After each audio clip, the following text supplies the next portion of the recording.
YTN뉴스 FM 슬기로운 라디오 생활. 안녕하세요. 아나운서 최영진입니다. 자, 국내에서 처음으로 반려동물이 코로나19에 감염된 것으로 확인됐습니다. 경남 진주 국제기도원에서 살던 고양이고요. 주인을 통해서 감염된 것으로 보이는데요. 전 세계적으로도 드물지만 동물의 코로나19 감염 보고는 꾸준히 나오고 있습니다. 자, 다만 반려동물에서 인간으로 감염된 사례는 아직까지는 확인된 바가 없다고 하는데요. 방역당국은 지나친 우려보다는 손 씻기 등 생활화가 중요하다고 말했습니다. 자, 이런 가운데 이르면 내달 코로나19 첫 백신이 국내에 들어올 것으로 예상되면서 백신의 규모와 접종 우선순위에 관심이 집중되고 있는데요. 방역 현장의 의료진이 가장 먼저 맞을 것으로 보이고요. 고령층은 임상 연구가 상대적으로 부족해서 내부 논의가 진행 중인 것으로 전해졌습니다. 오는 28일 예방접종 시행 방안을 공식 발표할 예정인데요. 백신이 들어온다고 하니까 이제 정말 코로나19와의 이별이 성큼 다가왔구나, 이런 생각도 드는군요. 자, 오늘 1부는 이슈 인터뷰 시간입니다. 최근 200만 원이 넘는 스마트폰까지 등장하면서 기계값을 잡아야 한다, 이런 의견이 높아지고 있는데요. 기계값을 잡는 방법 중 하나로 분리공시제가 언급되고 있습니다. 관련 내용 살펴보고요. 2부는 반려동물 상담 준비되어 있는데요. 앞서 말씀드렸던 것처럼 반려동물에서 코로나19 첫 감염이 국내에서 발생했습니다. 관련 내용 알아보죠. 이어서 상담까지 또 진행해 보겠습니다. YT뉴스 FM 슬기로운 라디오 생활, 지금 바로 출발합니다. 네, 1부는 생활 속 이슈들을 속속들이 들어보는 이슈 인터뷰 시간입니다. 과학기술정보통신부의 자료에 따르면 최근 5년간 고사양 스마트폰 가격이 최고 73%, 60만 원까지 오르고 최신형 단말 가격은 평균 100만 원을 넘어섰습니다. 200만 원이 넘는 스마트폰도 등장하면서 휴대폰 요금제만큼 출고가, 기계값을 잡아야 한다, 이런 의견도 높아지고 있는데요. 앞서 말씀드렸던 것처럼 기계값을 잡는 방법 중에 하나로 분리공시제가 언급되고 있습니다. 방통위에서 올해 도입하겠다는 계획인데 분리공시제, 소비자들에게는 어떤 영향을 끼치는지, 또 스마트폰보다 싸게 살 수 있게 되는 건지 살펴보겠습니다. 자, 함께 말씀 나눌 분 모셔보죠. 소비자주권시민회의 통신위원회 위원장으로 활동하고 있는 황동현 한성대 교수 전화 연결돼 있습니다. 안녕하세요. 네, 안녕하세요. 예. 슬기로운 라디오 생활의 정자입니다. 감사합니다. 예. 자, 그 스마트폰 여러 기능을 담고 있긴 하지만 어느 순간 100만 원에 가까운 가격으로 판매가 되고 있습니다. 2018년 이후에 출시된 스마트폰 중 80만 원 이하로 출시된 고사양 스마트폰 모델이 하나도 없다고 하는데 이게 사실입니까? 네, 그렇다고 보는 것이 맞을 듯합니다. 2018년 이전에는 중저가 단말기 판매 비중이 증가하였으나 프리미엄 단말기, 일명 스마트폰의 판매 비중이 대략 70% 정도이고요. 예. 83만 원에서 한 110만 원 정도 했고 2018년 이후에는 96만 원에서 약 140여만 원 증가하여 소비자 부담이 급격히 증가하였습니다. 그래서 간단히 시리즈별로, 단말기 시리즈별로 살펴보면 약 13%에서 50% 이상 증가를 하였습니다. 자, 일부에서는 외국보다 우리나라 스마트폰이 비싼 가격으로 출시가 되면서 문제가 되기도 했는데 이게 이유가 뭘까요? 아무래도 이유는 우리나라의 이동통신 시장 현황과 유통구조 특징에서 찾아볼 수 있을 듯합니다. 예. 네, 국내 이동통신사는 통신 서비스와 단말기를 결합하여 판매하고 있거든요. 예를 들어 제조사가 신제품을 출고할 때 100만 원의 출고가를 책정하는 것이 적당하다고 판단하지만 이제 마케팅 비용을 고려해서 130만 원으로 부풀리고요. 이후에 한 30만 원은 유통망에 지급해서 제품을 대폭 할인해 준다는 인식을 소비자들에게 그렇게 통해서 이제 판매를 촉진시킨다고 볼 수 있겠죠. 예. 스마트폰 100만 원은 물론 최근에는 200만 원 가까이 하는 기종도 있습니다. 그러면서 방송통신위원회에서 소비자들의 부담을 줄이기 위해서 이 분리공시제 도입 계획을 밝혔는데요. 분리공시제가 어떤 제도입니까? 네, 사회작가께서도 아까 좀 전에 말씀을 하셨지만, 예. 지난주 20일 방송통신위원회가 국민 편익 확대를 위해 올해 업무 계획을 발표했고, 예. 그 중에 하나가 이동통신 시장의 분리공시제 도입이거든요. 예. 그래서 이제 분리공시제를 간단히 좀 설명을 드리면, 단말기 공시지원금에서 예. 이통사와 제조사의 지원금을 분리 표기하는 결합해서 분리하여 공시하는 제도를 보시면 될 듯합니다. 예. 즉 단말기 제조사와 이통사의 재원으로 나눠 표기해 출고가를 투명하게 한다는 게 목적입니다. 예. 이게 지금 저번에 단통법 당시에 도입되려고 했습니다만 규제개혁위원회에 좀 문턱을 넘지 못하고 좌절되지 않았습니까? 그렇죠. 예. 예.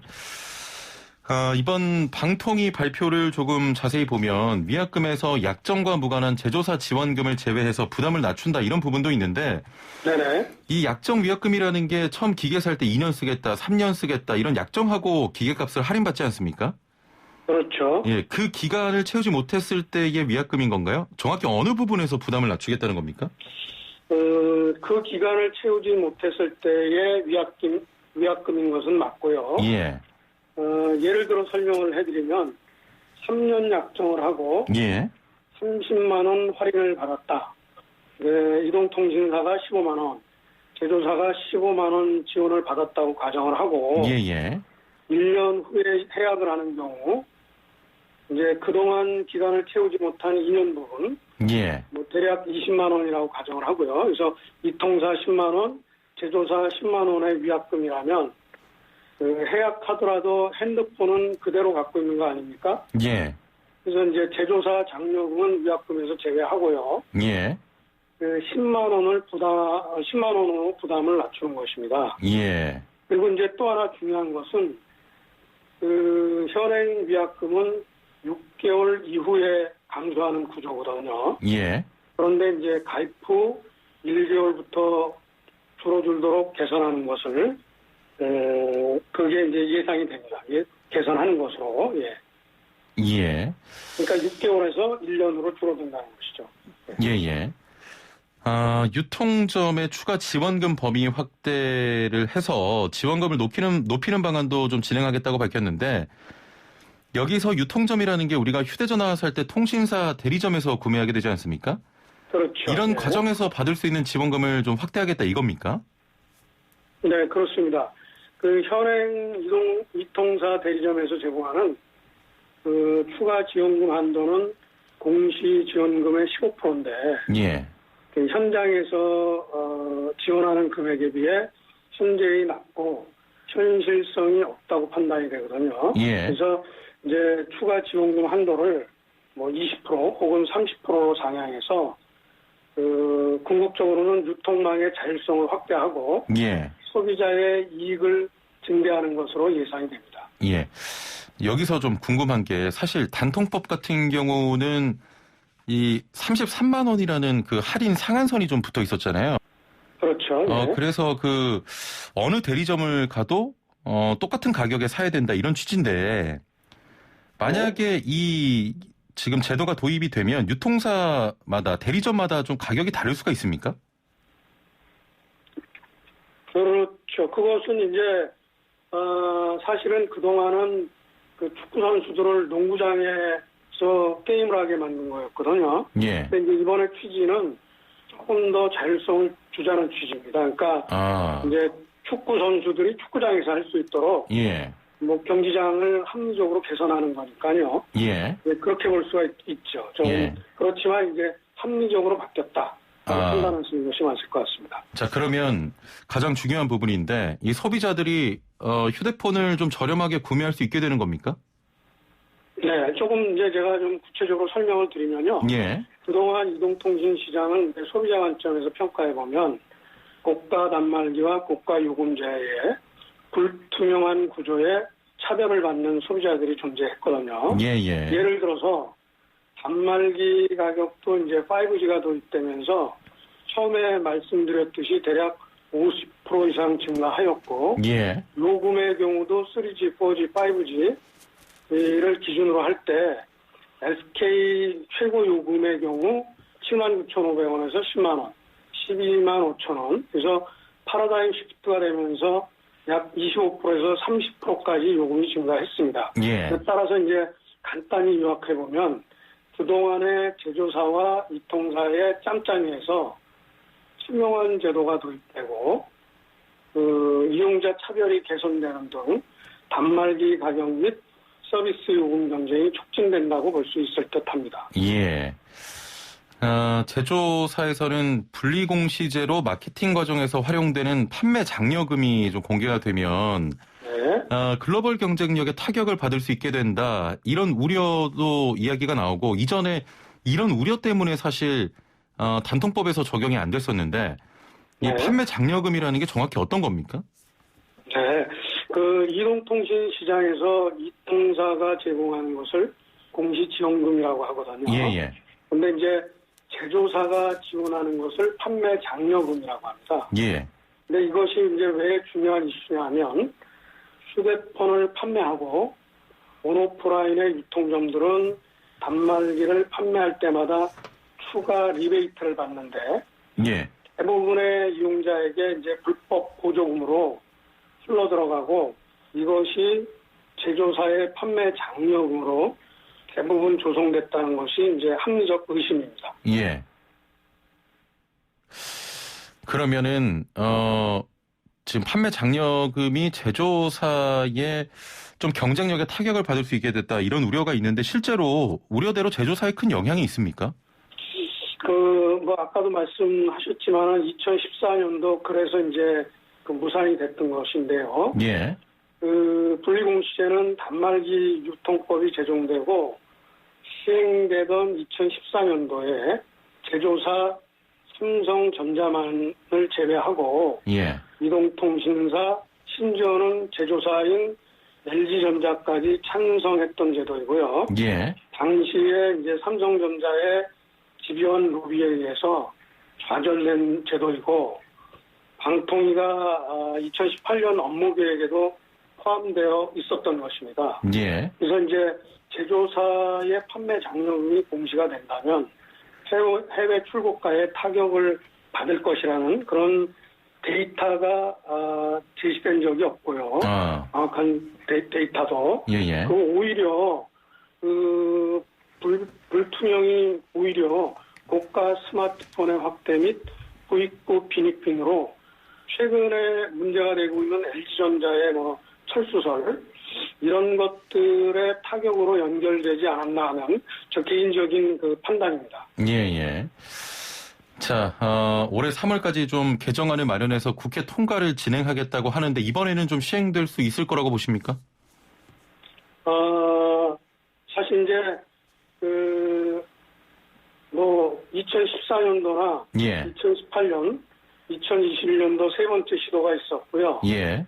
이제 시작은 좋은 취지에서 시작했지만 예.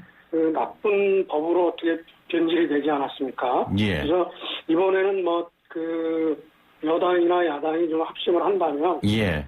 그리고 이제 소비자라든가 이런 쪽에서 여론을 좀 형성하고 한다면 충분히 가능성이 있지 않을까 이렇게 생각이 됩니다. 예. 휴대폰 유통과 관련해서 분리공시제 이외에도 기계만 따로 사서 그 요금제는 소비자가 원하는 대로 가입하는 자급제 휴대폰이 최근에 좀 많이 유행하고 있는데 분리공시제 이외에 완전 자급제 도입에 대한 의견도 있습니다. 두 가지 제도는 어떻게 다른 겁니까? 네, 상당히 두 가지 제도가 대안으로 제시되고 있는데요. 예. 자급제는 사실 이통사와 요금제를 선택하는 제도이며 우리나라에서는 2012년 5월에 시행이 됐고요. 예. 2016년 기준으로 보면 한국은 약 한 8% 정도, 세계 기준으로는 한 61%로 현재 좀 부진한 편이고 예. 최근에 4G나 5G 요금 및 품질 등으로 인해서 아주 점진적으로 확대되는 추세입니다. 자급제는. 이에 반해서 이제 완전 자급제는 단말기 구입과 통신요금 가입을 엄격히 분리하는 제도로 대리점이 단말기를 팔 수 없도록 규제하는 제도로 유럽의 대다수 국가가 채택하고 있습니다. 예. 간단히 정리를 하자면 분리공시제나 자급제 활성화가 점진적 개선 방안이라면 예. 완전 자급제는 혁신적 개선 방안으로 보시면 될 듯합니다. 예, 알겠습니다. 자, 오늘 말씀은 여기까지 듣겠습니다. 감사합니다. 네, 감사합니다. 네, 지금까지 소비자주권회의 통신위원회 위원장으로 활동하고 있는 황동현 한성대 교수와 함께했습니다. 네, 슬기로운 생활을 위한 생활백서. 오늘은 경기도 소식 준비했는데요. 자, 일하다 겪는 갑질 어디에 물어봐야 할까요? 노무법률부터 산재보상 상담까지 한 번에 해결할 수 있는 곳이 있습니다. 경기도 노동권익센터인데요. 어떤 도움을 받을 수 있는지, 이용 방법은 어떻게 되는지 자세히 들어보겠습니다. 함께 말씀 나눌 분 모셔보죠. 강현석 경기도 노동권익과장 전화 연결돼 있습니다. 안녕하세요. 네, 안녕하세요. 예. 예. 자, 먼저 경기도 노동권익센터에 대해서 소개를 좀 부탁드리겠습니다. 네, 저희 경기도 노동권익센터는 민선 7기 노동정책 철학인 노동이 존중받는 공정한 세상의 실현을 위해서요. 예. 2019년에 설치가 됐고요. 예. 현재 노동 전문가로 구성된 9분의 직원들이 그 취약계층 권익보호를 위해 다양한 사업을 펼치고 있습니다. 예. 저희 그 슬기로운 라디오 생활에도 그 노무 상담 그 시간이 있긴 하지만 그 노무사님께 여쭤보니까 지난해 한 해 코로나19로 많이 바빴다 이렇게 이야기를 하시더라고요. 그 어떠셨습니까? 네네. 저희 센터에서는 노동상담, 산재상담, 권익구제, 그리고 노동법률교육 등의 어떤 사업을 진행하고 있는데요. 예. 지난해에는 코로나19로 대면 상담이 어려웠는데도 불구하고 1,600여 건의 노동상담을 진행을 했습니다. 예. 그중 재벌임금 관련 상담이 446건으로 가장 많았고요. 징계해고와 근로계약, 4대 보험 상담이 뒤를 이었는데요. 예. 최근에는 직장 내 괴롭힘 상담도 들어오고 있습니다. 예. 자, 지난해 정말 바쁘게 그 상담을 하셨는데 기억에 남는 상담 사례가 있을까요? 네, 경비원 권리구제 사례를 하나 소개해드리면요. 예. 지난해 경기도 군포의 한 아파트 단지 경비 노동자께서 통행에 방해되는 차량에 주차금지 스티커를 부착한 후 차 주인인 입주민으로부터 심한 폭언 등 갑질 피해 사례가 있었습니다. 예. 그래서 저희 센터 마을노무사가 나서서 노동 상담과 권리 구제 절차를 도와드렸는데요. 특히 이 외상후 스트레스 장애라고 불리는 외상성 신경증이라는 질환으로 얼마 전 근로복지공단으로부터 산업재해 승인을 이끌어냈습니다. 예. 이는 입주민의 갑질에 의한 경비 노동자의 정신적 피해가 처음으로 산재로 인정된 사례로서 그 의미가 매우 크다고 할 수 있겠습니다. 예. 자, 큰 성과가 있었던 사례였고요. 또 다른 사례도 있을까요? 예. 한 택시 기사분의 사례를 말씀드리면요. 예. 인근 택시기사는 부가세 환급금을 기사분들께 최저임금과 별도로 돌려주고 있었는데요. 예. 이 기사님의 회사는 최저임금 안에 부가세 환급금을 포함해서 마치 임금인 것처럼 이렇게 지급을 하고 있었습니다.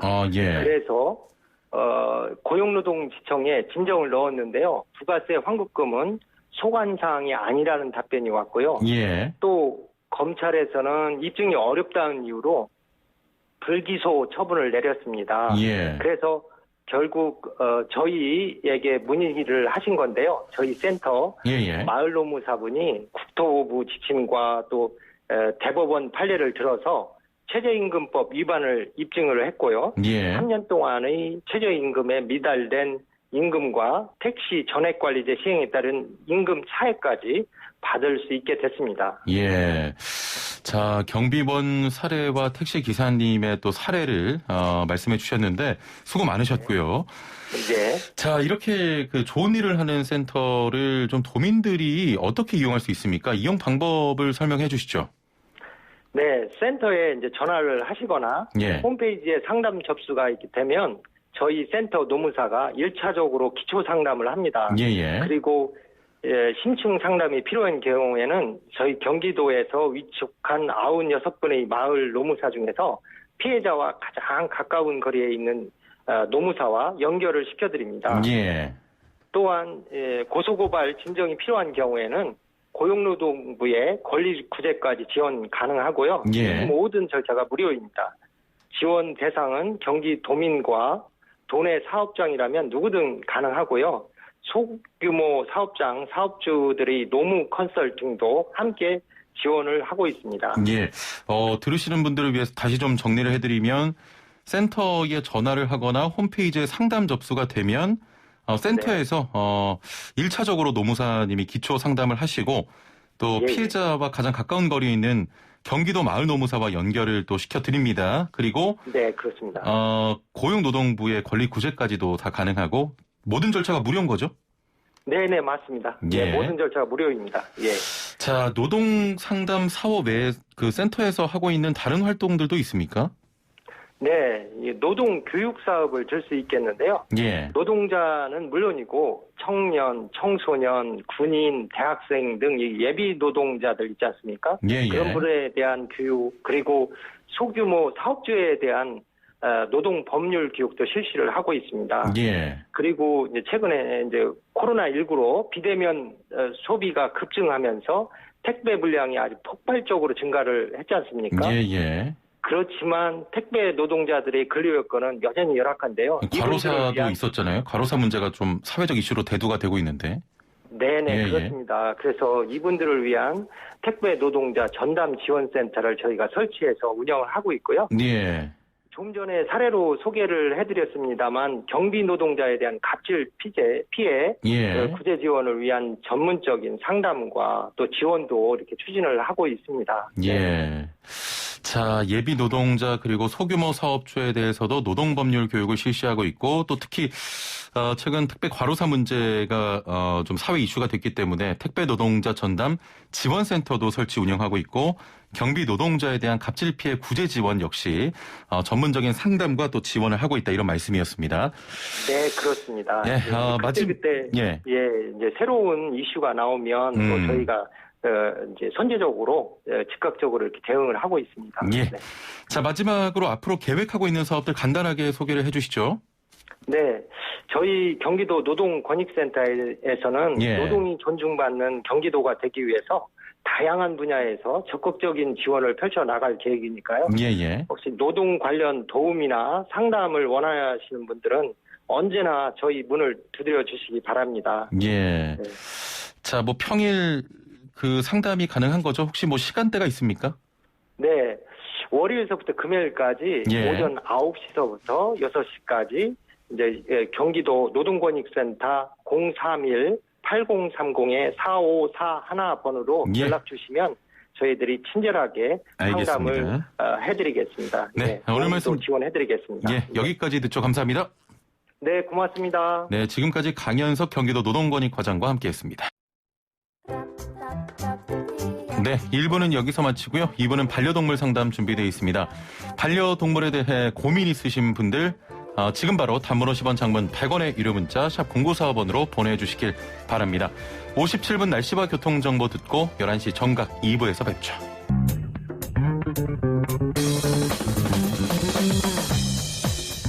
네, 슬기로운 라디오 생활 2부 생활에 도움이 되는 숫자 뉴스로 시작합니다. 먼저 제가 뽑은 첫 번째 숫자는 15만 6천입니다. 오늘부터 15만 6천 명 소상공인이 버팀목 자금을 추가 지급받습니다. 실외 스포츠나 숙박업 같은 연말연시 특별 방역 조치에 해당된 시설을 운영했던 분들이 주로 포함됐는데요. 집합금지 업종은 1인당 300만 원, 영업 제한 업종은 200만 원을 받고요. 대상자들에게는 오늘부터 안내 문자가 발송된다고 합니다. 나는 문자를 못 받았는데 하는 분들 걱정하지 마시고요. 누리집 홈페이지를 확인하시면 되겠습니다. 두 번째 숫자는 50입니다.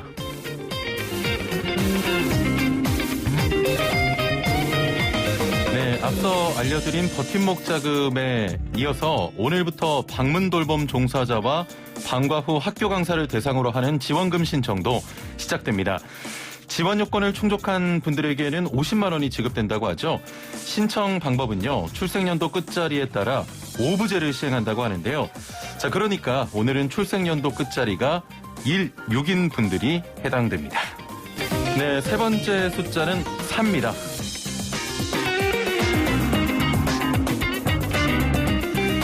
센세이셔널 손흥민 선수가 2020년 아시아축구연맹 국제선수상을 수상했습니다. 2015년과 2017년 그리고 2019년에 이어서 네 번째입니다.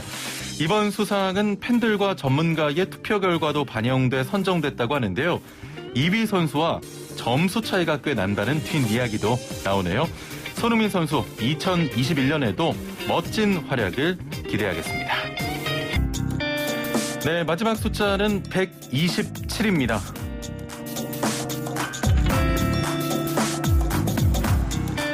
네, 대전의 한 비인가 종교 교육시설인 IM 선교회에서 무려 127명이 코로나19 확진 판정을 받았습니다.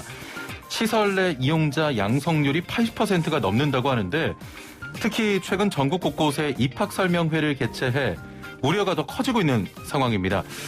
자, 끝날 때까지는 끝난 게 아닙니다. 힘들지만 방역수칙 우리 모두를 위해서 잘 지켜야겠죠? 지금까지 생활에 도움이 되는 숫자 뉴스였습니다. 네, 2부는 알아두면 좋을 반려동물 상담 시간입니다. 자, 최근 국내에서도 코로나19에 감염된 반려동물의 사례가 발견됐는데요. 해당 동물은 집단 감염 사례의 역학조사 과정에서 발견이 됐습니다. 확진된 주인으로부터 감염됐을 가능성을 현재는 크게 보고 있는데요. 이미 일본과 홍콩, 브라질 등에서 개나 고양이의 코로나19 감염 사례가 보고됐지만 국내에선 처음인데요. 자세한 내용과 반려동물의 코로나19 관리 어떻게 해야 하는지 함께 살펴보겠습니다. 오늘의 주제 외에도 반려동물에 대해서 궁금한 점 있는 분들 지금 서둘러서 문자 보내주시면 되는데요. 단문 50원, 장문 100원의 유료 문자 샵 0945번으로 보내주시길 바랍니다. YTN 라디오 애플리케이션 댓글창으로도 참여 가능합니다. 자, 말씀 나눌 분 모셔보죠. 마이펫 상담소 윤쌤 전화 연결되어 있습니다. 안녕하세요. 예, 안녕하세요. 예, 오랜만에 또 이렇게 뵙네요. 네, 좋습니다. 저도 그래서. 유튜브 잘 되세요? 네, 그래도 많이 늘었더라고요, 갑자기. 아, 그러세요? 네네. 예, 현재 지금 구독자가 몇 명 정도 됩니까? 조금 전에 한번 확인해 봤는데요. 예. 99,990명이었습니다. 아, 10명이면 이제 10만 명이네요. 알겠습니다.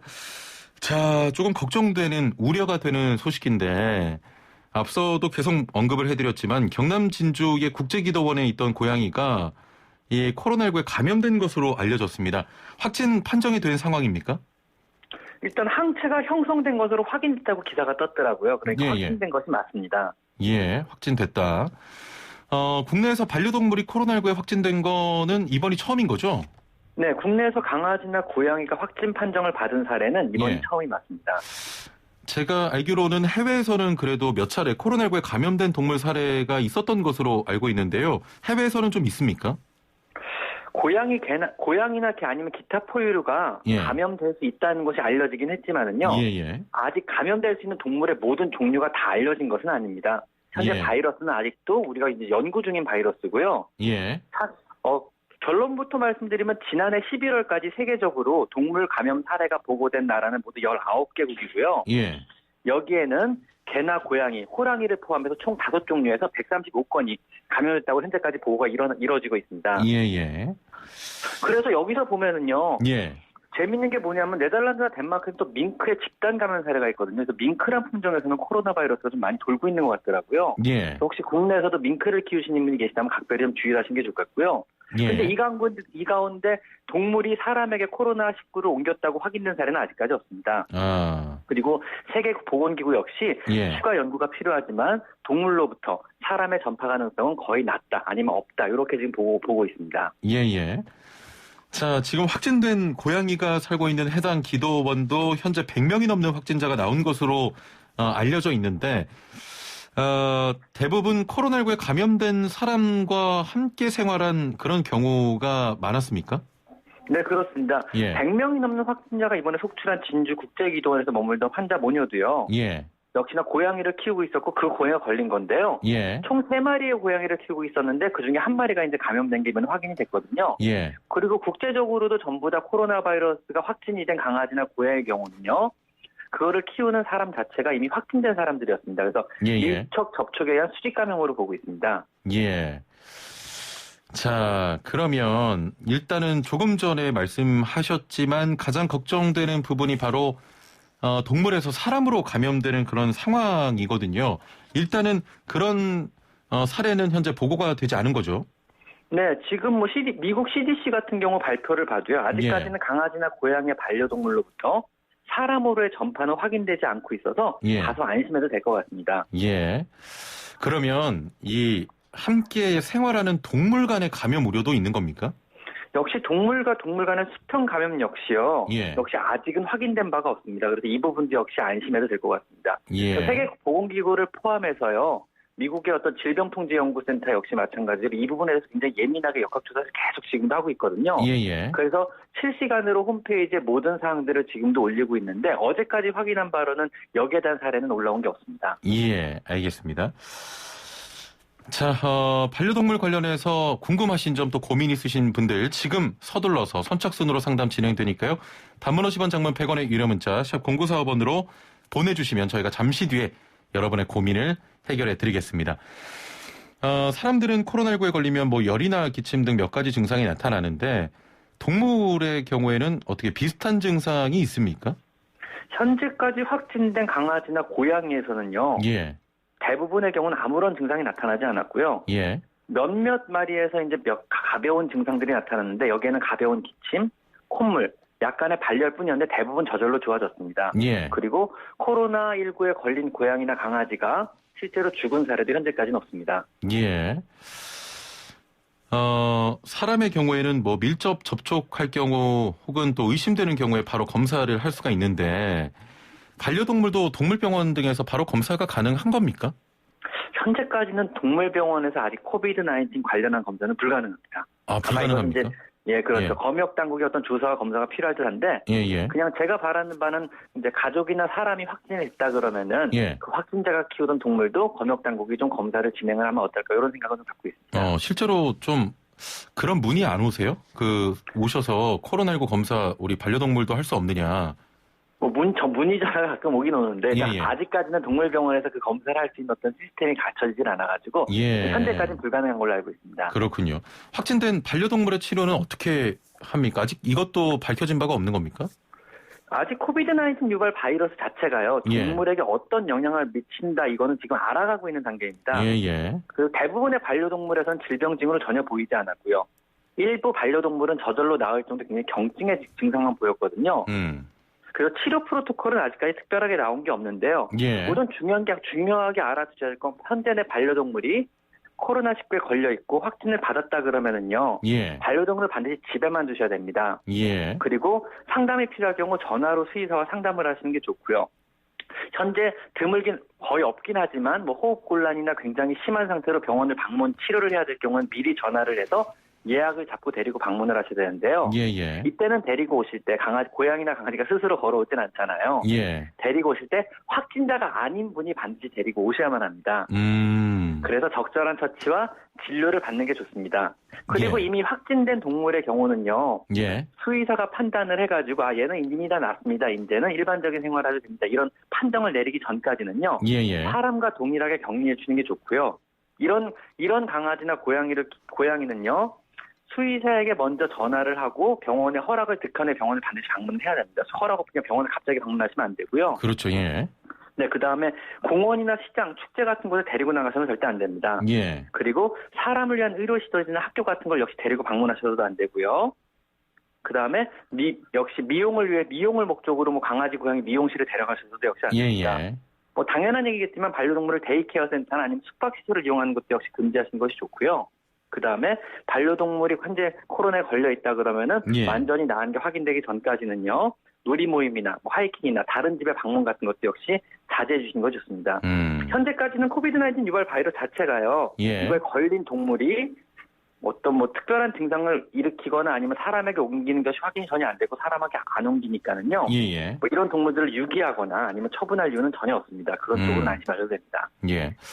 여기서 궁금한 게 예방을 위해서 그 손씻기와 마스크 착용을 필수로 이야기하지 않습니까? 사람들에게는. 네네, 그렇습니다. 반려동물들에게도 마스크를 착용하게 해도 괜찮은 겁니까?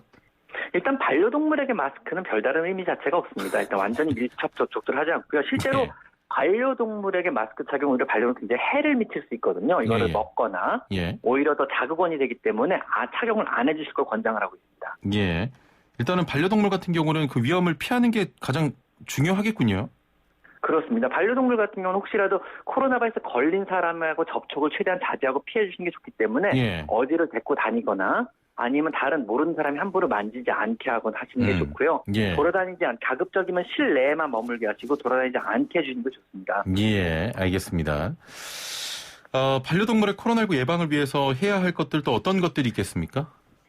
글쎄요. 일단 공공장소에 데리고 다니지 않는 것이 좋고요. 예. 그리고 일단 반려동물 자체의 어떤 털이나 예. 각질 이런 것들이 코로나 바이러스 옮긴다는 근거는 전혀 없습니다. 그렇기 예, 예. 때문에 일부 너무 반려동물 목욕을 너무 자주 시킨다든가 아니면 반려동물의 어떤 소독제, 손소독제 같은 걸로 몸을 발라주신다든가 이런 거 절대로 해서는 안 되는 행위에 들어갑니다. 예. 최대한 실내에 머물게 하시고 다른 사람과 접촉을 자제해 주시고 혹시라도 가족 중에 코로나 바이러스에 걸린 확진을 받은 사람이 있다 그러면요. 걸리지 않은 다른 가족이 그 강아지나 고양이에 밥을 주고 돌볼 것을 권장드리고요. 예. 코로나 바이러스에 걸린 그 가족은요. 강아지를 되도록 만지지 말고 안아주지 말고 뽀뽀하지 말고 역시 식사도 같이 안 하시는 것이 좋습니다. 예. 그리고 최대한 만져줘야 될 땐 어쩔 수 없이 돌봐줘야 될 땐 손을 씻고 돌봐주시고요. 실내에서 항상 마스크를 착용하실 것을 권장드립니다. 예, 알겠습니다. 자, 상담을 이어가 보도록 하겠습니다. 2226번님께서는 로트와일러 2년생입니다. 산책 후에 1시간 정도 지나면 물똥을 누는데 왜 이런 걸까요? 라고 하셨거든요. 글쎄요. 그 스트레스성 대장염일 가능성이 되게 높을 것 같은데요. 어떤 물리적인 스트레스는 나갔다 온 것 자체인데 몸이 움직이잖아요. 예. 움직이면 장운동도 활성화되고 이러면 이제 변이 무른 상태에서 나오는 것도 일단은 대장염의 일종이거든요. 예. 어떤 자극에 의한 대장염이니까 이것도 일종의 스트레스성 대장염인데 이런 경우에는요. 일단 너무 격한 운동을 좀 자제시켜 주시고 예. 산책의 마지막 부분은 천천히 걷게 해주시고요. 그다음에 사료가 원인인 경우가 상당히 많이 있어요. 사료를 조금 더 섬유질이 높은 양질의 사료로 바꿔주는 것도 나쁘지 않을 것 같습니다. 예.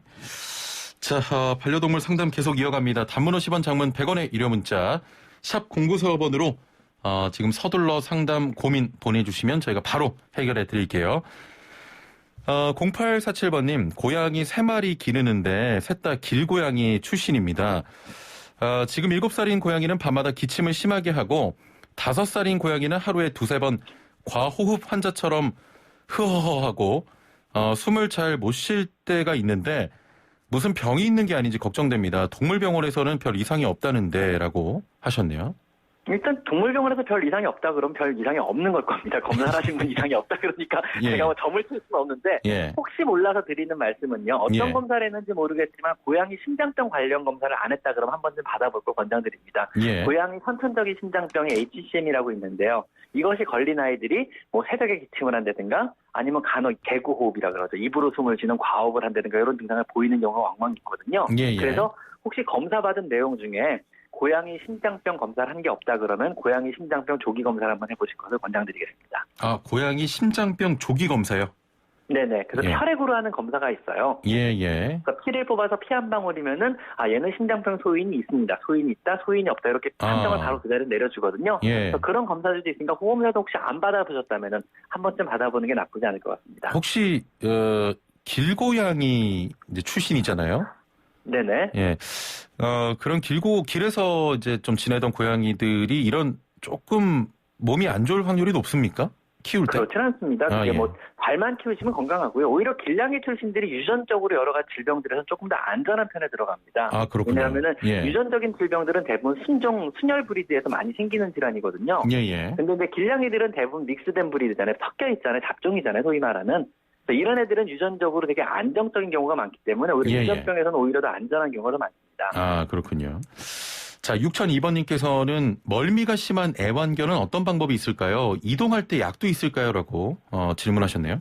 네, 이동할 때 약이 있습니다. 그래서 강아지 멀미약으로 동물병원에서 판매되는 약들이 있으니까 예. 보통 출발 전 30분이나 1시간 전에 먹여주면 효과가 되게 좋거든요. 예. 혹은 출발 전에 병원에 방문하셔가지고 하나 받아가서 먹이면은요. 예. 웬만한 이동 스트레스는 많이 감소시킬 수가 있습니다. 예. 먹는 약이 또 있다고 합니다. 2941번님, 강아지가 산책 시에 오른쪽 뒷다리를 가끔씩 깨금발을 합니다. 뼈에 이상이 있는 거 아닌가요? 라고 하셨거든요. 요거는 무릎이나 아니면 엉덩이 관절에 문제가 있을 때 그럴 수 있는데요. 무릎 쪽에 문제가 있을 가능성이 되게 높습니다. 나이가 많은 노령견이라 그러면 고관절염, 즉 엉덩이 쪽 관절의 관절염 때문에 그럴 수 있고요. 예. 나이가 비교적 어린아이라 그러면 슬개골 탈구증, 무릎의 문제 때문에 그럴 수 있으니까 요거는 동물병원, 가까운 동물병원 가셔서 엑스레이 한 장 찍어보시면 금방 검사 결과가 나올 겁니다. 예. 좀 이런 일이 있으니까 바로 좀 병원을 방문하셔서 치료를 받아보게 하는 게 좋을 것 같습니다. 둘둘10님, 저희 집 고양이가 화장실만 가면 모래를 10분 넘게 덮고 있습니다. 새벽에도 계속 일해서 잠을 못 자는데 왜 이런 걸까요? 라고 하셨네요. 모래가 충분하게 냄새를 못 덮어준다고 느끼는 걸 수도 있어요. 무슨 네. 얘기냐면 고양이들이 모래를 덮는 이유는요, 자신의 흔적을 지우는 행위거든요. 예. 즉 자신의 냄새가 가장 강하게 나는 변이나 소변 냄새를 적으로부터 숨기기 위해서 하는 행동이거든요. 예. 있을지 모르는 그게 본인의 어떤 영역권의 안전과 보호를 위해서 중요한 문제가 되거든요. 근데 모래를 아무리 덮어도 계속 냄새가 새어나오는 것 같으니까 밤새 덮는 거죠. 예. 그거는 모래를 좀 더 고운 재질의 아니면 좀 더 쉽게 깊게 파묻을 수 있는 고운 재질의 모래로 바꿔주시는 것도 도움이 잘 될 것 같습니다. 예. 고양이가 좋아하는 모래가 따로 있습니까? 네, 벤토나이트 재질의 모래를 고양이는 가장 선호합니다. 그게 자연 모래랑 가장 가깝거든요. 예. 고양이 모래는 되게 여러 종류가 있고, 뭐 두부 모래도 있고, 뭐 실리카겔 재질로 된 모래도 있고, 그다음 나무 톱밥을 압축한 형태의 모래도 있는데, 예. 가장 좋은 형태의 모래는 벤토나이트 모래라 그래서 일반 점토를 말린 거를 쓰거든요. 예. 이것들이 고양이가 가장 선호하는 종류의 모래입니다. 아, 그렇군요. 2961번님, 강아지 안건염 연골은 개인이 구매 가능합니까? 라고 질문하셨네요. 강아지 어떤 연고요? 안건염이요. 안고 건조증 연고는 개인이 동물병원 가셔서 처방을 받으셔야 되는 연고입니다. 전문의약품으로 들어갑니다, 그거는요. 아, 그래요? 그러니까 예. 강아지를 동물병원에 데리고 가서 예. 진단을 받고 처방을 받아야 구입이 가능한 연고로 들어갑니다. 그거는요. 예. 그러면 개인이 이제 따로 구매할 수는 없는 거군요. 네, 그렇습니다. 예.